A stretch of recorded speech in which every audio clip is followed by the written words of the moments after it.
everyone, welcome back to my channel. Today we are going to discuss classification of audits, right? Basically, we have divided the audit in two categories, that is according to organization of business, and the second basis is according to practicality, right? According to organization of business, we are having four kinds of audit.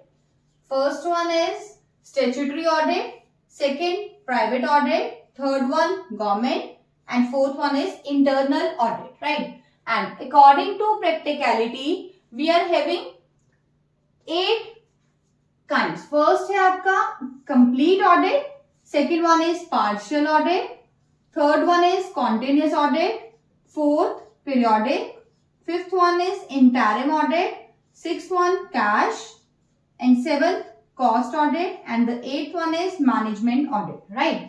अब हम इनको one by one discuss करते हैं. आज के lecture में हम ये कवर करेंगे according to organisation of business के जो 4 काइंड्स है. लाइक स्टैट्यूटरी ऑडिट क्या होता है आपका, प्राइवेट ऑडिट क्या है, गवर्नमेंट ऑडिट किसे कहते हैं, इंटरनल ऑडिट क्या होता है और इनके क्या क्या सुटेबिलिटी है, क्या मैरिट्स है, क्या डिमेरिट्स है, राइट? और जो आपका अकॉर्डिंग टू प्रैक्टिकलिटी ये 8 ऑब्जेक्टिव्स हैं आपके, 8 काइंड्स हैं ऑडिट के, ये हम करेंगे नेक्स्ट लेक्चर्स में, राइट? चलो सबसे पहले आता है स्टैट्यूटरी ऑडिट. देखो स्टैट्यूटरी का मतलब क्या होता है, कंपल्सरी. ठीक है, स्टैट्यूटरी का मतलब क्या होता है, कंपल्सरी. ऐसी ऑडिट या ऐसी ऑर्गेनाइजेशंस जिनके लिए ऑडिट को करवाना बहुत ही मैंडेटरी हो जाता है ना, जैसे कि लाइक आपका कंपनीज है ना, कंपनीज के ऊपर क्या होती है, कंपनीज एक्ट होता है ना, तो कंपनीज एक्ट के अकॉर्डिंग जो भी प्रोविजंस है उनको वो कंप्लाई करना पड़ेगा. उसके जो भी राइट्स, ड्यूटीज, क्वालिफिकेशन, डिसक्वालिफिकेशन जो भी उस एक्ट में पर्टिकुलरली बताई गई होंगी आपको वही फॉलो करनी होती है. ठीक है, चलो एक बार रीड करते हैं. An audit of an organisation which is legally mandatory, क्या है वो, लॉ के द्वारा मैंडेटरी की गई है. अंडर एनी इनैक्टमेंट, किसी भी एक्ट के अंदर अगर कंपल्शन किया जाए कि आपको ऑडिट करवाना ही पड़ेगा, उस पर्टिकुलर ऑडिट को कहा जाता है statutory audit. Statutory means compulsory, mandatory. ठीक है, अब इस टाइप की ऑडिट में क्या होता है, जो आपका स्कोप है ऑडिट का, या फिर जो आपकी ऑडिटर्स की क्वालिफिकेशंस, डिसक्वालिफिकेशंस, राइट्स क्या होंगे उनकी क्या ड्यूटीज होंगी, ठीक है, उनकी सैलरी क्या होगी. रेम्युनरेशन का मतलब क्या होता है आपका, सैलरी, राइट? तो ये सब या फिर जो भी ऑडिट से रिलेटेड जो भी आपके मैटर्स होंगे वो स्पेसिफाई किए जाते हैं इनैक्टमेंट्स के अंदर. इनके अंदर बताया जाता है जिस भी पर्टिकुलर इनैक्टमेंट के अंदर आपकी ऑर्गेनाइजेशन एस्टैब्लिश होगी. लाइक आपका अगर सपोज आप बैंक की बात करें, है ना, तो बैंक्स के ऊपर क्या होता है, बैंकिंग रेगुलेशन एक्ट 1949 होता है, तो उनको उस एक्ट की प्रोविजंस को फॉलो करना होगा, पर्टिकुलरली किससे regarding, qualification, disqualification, scope, rights, duties, remuneration of auditor. Like अगर हम बात करते हैं कंपनीज की, तो कंपनीज के ऊपर भी अपना एक एक्ट होता है, कंपनीज एक्ट 2013 है. Similarly if we talk about the insurance companies, उनका अपना सेपरेट एक्ट होता है. या फिर अगर हम बात करें कोऑपरेटिव सोसाइटीज, ठीक है, तो इन सब के ये ऐसे ऑर्गेनाइजेशंस है या इंस्टीट्यूट्स होते हैं जिनके अपने अपने पर्टिकुलरली एक्ट होते हैं, तो इनको ऑडिट करवाना बहुत ही ज्यादा कंपल्सरी है. क्यों? क्योंकि इनके एक्ट्स के अंदर ये चीज मेंशन की गई है. क्लियर? चलो अब आता है second, private audit. Private audit क्या होता है, आपका कंपल्सरी नहीं होता, बट हाँ आप अगर करवा लेते हैं तो आपके लिए बेनिफिट है, बट आप किसी लीगल इनैक्टमेंट के अंदर नहीं आते हो. Like if we talk about the sole proprietorship, अगर हम बात करते हैं सोल ट्रेड की, क्या सोल ट्रेड के ऊपर कोई एक्ट होता है? Of course no. तो इनके लिए कंपल्सरी नहीं होता फॉर ऑडिट. और अगर हम बात करें पार्टनरशिप्स, पार्टनरशिप फर्म्स जो होती हैं आपकी, हाँ हालांकि पार्टनरशिप फर्म के ऊपर एक्ट तो है, पार्टनरशिप फर्म एक्ट होता है, बट सिर्फ इनके लिए भी कंपल्सरी नहीं होता. या फिर अगर हम बात करें किसी इंडिविजुअल की, क्या आपने सुना कि इंडिविजुअल के ऊपर कोई पर्टिकुलर एक्ट है स्पेसिफाइड? नो. तो इनके ऊपर ऑडिट करवाना इनको कंपल्सरी नहीं होता. रीजन बिहाइंड कि इनके ऊपर कोई पर्टिकुलर इनैक्टमेंट्स नहीं होती, कोई पर्टिकुलर एक्ट इंप्लीमेंट नहीं होता है ना. तो यही बोला गया कोई ऐसा ऑडिट ऑफ अकाउंट्स जिसके अंदर which are not under any legal compulsion, जो भी कोई भी लीगल कंपल्शन के अंदर नहीं आता, to get their accounts audited is known as private audit, right. जब आप कोई भी बिजनेस कर रहे हैं या कोई भी आपका ऐसा ऑर्गेनाइजेशन है जब वो किसी भी लीगल इनैक्टमेंट के अंदर नहीं आता, तो उस टाइप के ऑर्गेनाइजेशन के लिए ऑडिट करवाना कंपल्सरी नहीं है। हाँ, उनके चॉइस के ऊपर होता है, करवाएंगे तो ठीक है, नहीं करवाएंगे तो ठीक है। तो इस तरह की ऑडिट को कहा जाता है प्राइवेट ऑडिट, राइट। वेदर और not to get the audit done depends upon the organisation. ये सारी की सारी ऑर्गेनाइजेशन के विल पर डिपेंड करता है कि वो ऑडिट करवाना चाहते हैं या फिर नहीं। That's why such an audit is known as voluntary audit. मतलब इच्छा है ना उनकी, उनके विल है ये, तो वो अगर चाहे तो करवा सकते हैं। डेलिब्रेट ऑडिट होता है, कंपल्शन नहीं है। क्या है ये? Deliberate audit. मतलब ऑर्गेनाइजेशन के ऊपर डिपेंड है कि वो करवाना चाहते हैं तो वो करवा सकते हैं, बट ऐसा कोई लीगली कंपल्शन नहीं है कि आपको करवाना ही करवाना है। तो इस टाइप की ऑडिट को बोला जाता है प्राइवेट ऑडिट, ठीक है। इसके अंदर 3 आपके एग्जांपल्स आएंगे, सोल ट्रेड, पार्टनरशिप फर्म्स या फिर कोई इंडिविजुअल। हाँ, ऐसा नहीं कि अगर ये ऑडिट करवाएंगे तो कोई प्रॉब्लम होगी, नो, वो अपने बेनिफिट के लिए करवा सकते हैं, कोई ऐसा रूल नहीं है कि उनको करवाना ही नहीं है। बट हाँ, ये है कि लीगल कंपल्शन नहीं होती इस टाइप की ऑडिट, ठीक है। चलो, अब थर्ड आता है आपका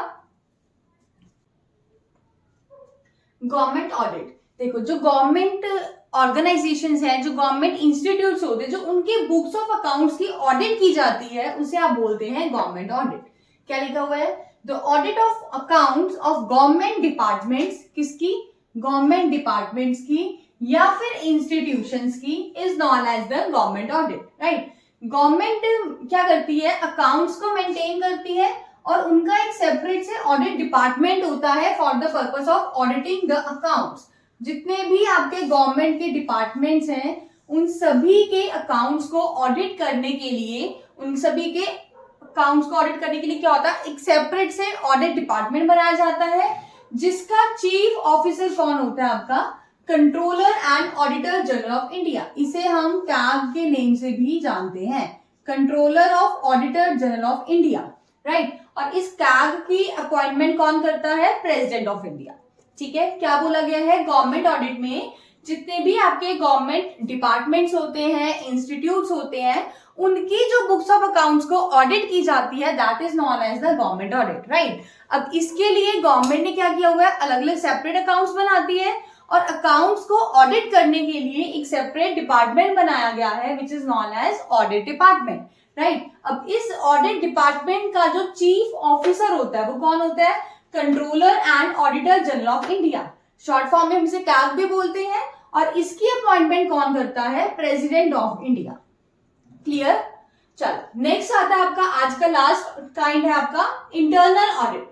देखो, इंटरनल ऑडिट में क्या है कि कई बार ना कुछ ऐसी ऑर्गेनाइजेशंस होती हैं कि वो क्या करते हैं कि अपने ऑडिट करने के लिए ना एक एम्प्लॉय की तरह ही एक ऑडिटर को अपॉइंट करते हैं। मतलब जनरली तो क्या होता है, ऑडिटर आपका इंडिपेंडेंट पर्सन है, कंपनी के साथ कोई भी रिलेशन नहीं होना चाहिए, है ना। बट इस टाइप के ऑर्गेनाइजेशन में क्या होता है कि कंपनी खुद ही क्या कर रही है? इंटरनली स्टाफ की तरह, एक एम्प्लॉय की तरह एक पर्सन को हायर कर रही है, जिसको नाम दिया जाता है ऑडिटर का।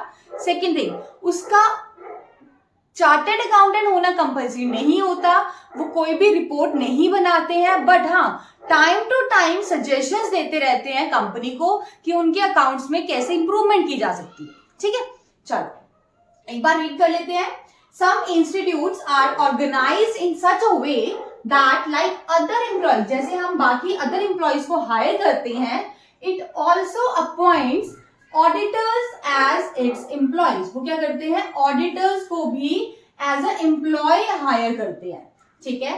The auditors are permanent auditors. अब वो क्या है? आपके परमानेंट आपकी कंपनी के साथ ही रहेंगे, जब तक आपकी कंपनी रन करेगी टिल देन आपके ये ऑडिटर्स आपके साथ रहेंगे। सेकेंड थिंग, इनको प्रॉपर सैलरी भी दी जाती है लाइक अदर एम्प्लॉयज। जैसे आप बाकी एम्प्लॉयज को सैलरी देंगे, इन अ सिमिलर मैनर आप इन ऑडिटर्स को भी सैलरी दे रहे हो। क्यों? क्योंकि आपने ऑडिटर को एज ए और एम्प्लॉय रखा हुआ है, राइट।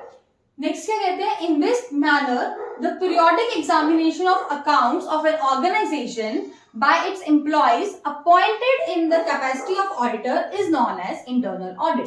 ये लाइन बहुत ही ज्यादा इंपॉर्टेंट है क्या कहते हैं, जो time to time periodic examination की जाती है एम्प्लॉयज के द्वारा।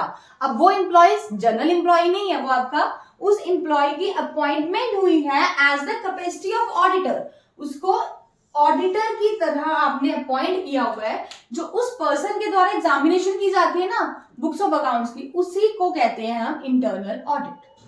ठीक है, मतलब आपका जो स्टाफ है ना ये इंटरनल होगा। ऑडिटर आपका अब इंडिपेंडेंट ना होकर,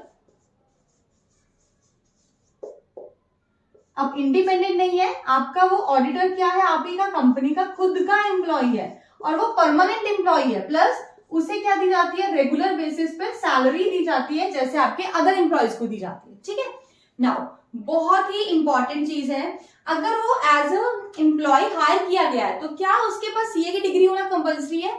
नो। इस टाइम में क्या होता है, it is not necessary for such auditors to possess the degree of chartered accountant. उनके पास सीए की डिग्री होना भी कंपल्सरी नहीं होता। Internal auditors do not submit a report. अब देखो जनरली तो क्या होता है, जब ऑडिटर ऑडिट करके जाता है ना तो ऑर्गेनाइजेशन को एक रिटर्न रिपोर्ट सबमिट करता है कि उसका ओपिनियन क्या है अपने अकाउंट्स के बारे में, बट इंटरनल ऑडिट को कोई भी रिपोर्ट सबमिट नहीं करनी होती। हाँ, हालांकि वो अपॉइंटर जो होता है ना उसको time to time valuable suggestions देते रहते हैं। क्या देनी है उन्हें? वैल्यूएबल सजेशंस देनी है फ्रॉम टाइम टू टाइम। किसको? To the management. क्यों देनी है? सो दैट इंप्रूवमेंट हो सके उनके अकाउंट्स। क्लियर है? तो आज के लेक्चर में देखो हमने क्या डिस्कस किया है, kinds of audit, right. First हमने बेसिकली फर्स्ट पार्ट के 4 क्वेश्चंस करे हैं। फर्स्ट क्या था आपका? Statutory audit. सेकंड था आपका प्राइवेट ऑडिट। देन थर्ड हमने किया है government audit and the fourth one is internal audit. Clear? ये आपका फर्स्ट मेन कैटेगरी आपका क्लियर हुआ है according to organisation of business, right. और जो सेकंड मेन कैटेगरी था, सेकंड मेन बेसिस था आपका अकॉर्डिंग टू प्रैक्टिकलिटी, वो हम नेक्स्ट लेक्चर्स में डिस्कस करेंगे। ठीक है, I hope you like this video. Thanks and have a wonderful day.